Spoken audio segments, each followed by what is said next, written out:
Jean 10, 10. Le voleur ne vient que pour voler, égorger et détruire. Moi, je suis venu afin que le brebis ait la vie et que l'ait en abondance. Amen. Je vais être ouvert avec vous. On m'a donné ce thème. J'ai regardé ce thème. J'ai regardé ma vie. Je me suis dit, Dieu, tu n'es pas sérieux. Comment est-ce que tu veux que moi, après 5 ans, je suis en train de juste chercher un travail qui va avec le temps que j'ai. Moi qui suis malade maintenant, ça fait 3 semaines, j'ai apparemment des carences dans mon sang et qui affectent mon cœur et tout ça. Comment est-ce que moi, je peux me mettre devant mes frères et parler d'abondance? Et Dieu, il m'a dit, tais-toi. Il m'a dit, arrête d'être distrait. Regarde dans ta parole et vends devant tes frères et dis-le que l'abondance est là et elle est promise pour ceux qui ont la foi pour la saisir. Amen. La question c'est, est-ce que vous avez la foi de saisir cette abondance? Premier point et le seul, saisis-la. L'écriture en Jean 10, 10 parle d'un voleur et il parle de Jésus.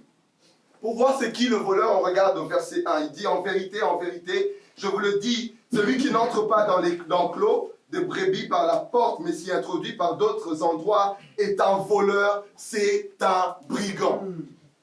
Dans d'autres mots, tout ce qui vient à vous, pas par le biais de Jésus, c'est un voleur, c'est un brigand.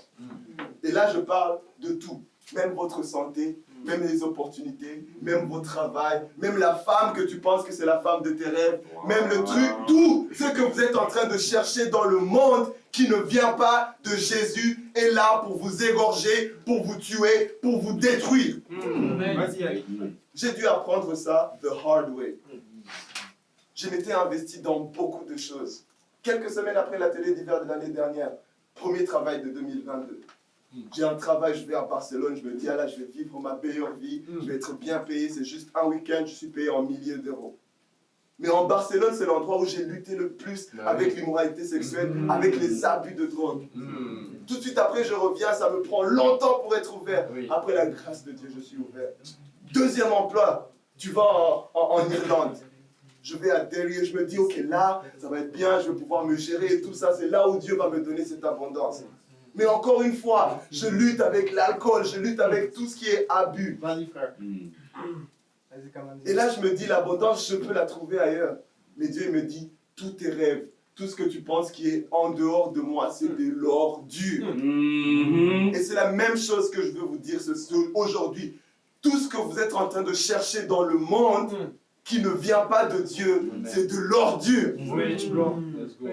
Ici, il y a le voleur et il y a aussi Jésus. Amen. Et contrairement au voleur, Jésus, lui, la Bible nous dit qu'il vient et qu'il nous connaît par notre nom. Amen. Il connaît tes besoins personnels, il sait de quoi tu as besoin. Et Jésus, la Bible ici nous montre son style de leadership. Il marche devant et les brebis le suivent. Amen. Il n'y a rien qui va se passer dans ta vie que Jésus n'a pas encore vécu et qui n'a pas encore gagné.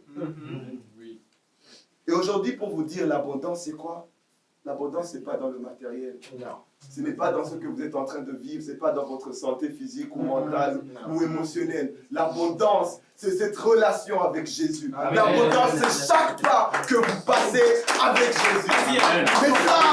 Mais ça, les frères, ça demande que vous ayez la foi pour le saisir. C'est juste des beaux mots sinon. Sinon, je suis juste en train de vous dire c'est ça, et vous allez partir. Mais est-ce qu'aujourd'hui, vous avez la foi pour concevoir que c'est vraiment ça, l'abondance? Jésus appelle ça, il appelle ça le pain éternel. En Jean 6.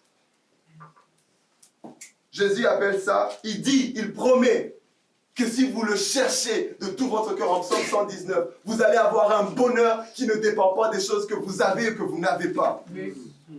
Jésus dit en Jean 8 que si vous demeurez dans cette abondance-là, vous allez connaître la vérité et cette vérité va vous rendre libre. Amen. Amen. Il dit en Jean 15 que si vous marchez dans cette abondance, vous allez porter du fruit et ce fruit va demeurer.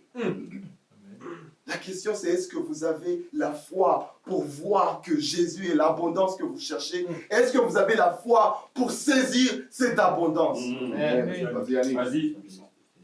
Tous vos projets, vous savez ce qui se passe? Ça peut se réaliser. Je ne suis pas là pour vous dire de vous décourager. Ça va peut-être se réaliser, vous allez peut-être avoir votre meilleur travail, mais vous allez rester vide. Oui, exactement. C'est pour ça, dans l'étude disciple, à chaque fois, on vous pose la question, à quoi ça sert de gagner le monde et de perdre son âme? Et de perdre son âme, n'est-ce pas, Loris? Oui, vas-y. Aujourd'hui, prenez la décision, et c'est ça mon défi. Amen. Prenez la décision de saisir la vraie abondance, Yes. votre relation avec Jésus-Christ. Amen. Et c'était tout pour le message. Amen.